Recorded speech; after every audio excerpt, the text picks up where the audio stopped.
Installing a system I/O board and interposer board.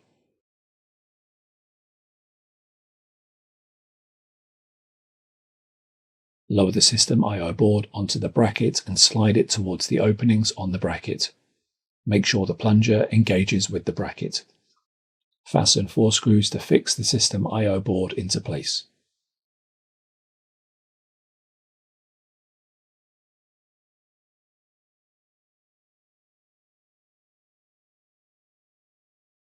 Install the interposer board.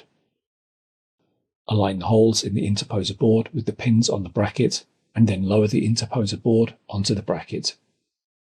Use both hands to push the edges of the interposer board into the contacts on the system I/O board. Fasten a screw to secure the interposer board in place. If you are replacing the system I/O board, install the firmware and ROT security module that was removed from the old system I/O board.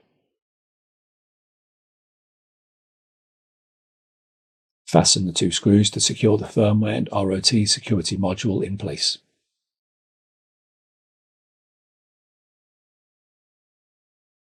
Note: in this video, the UPI module has been removed to show the system components more clearly. It is not necessary to remove the UPI module before replacing the system I/O board and interposer board. Align the system I/O board and interposer board assembly with the pins on the support bracket and then slide it towards the front of the chassis. Fasten the 2 screws on the front of the chassis to secure the system I/O board and interposer assembly. Connect the SCM cable to the interposer board.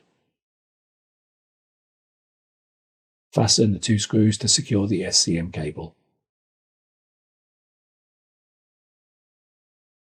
If necessary, reconnect all the cables that had been removed.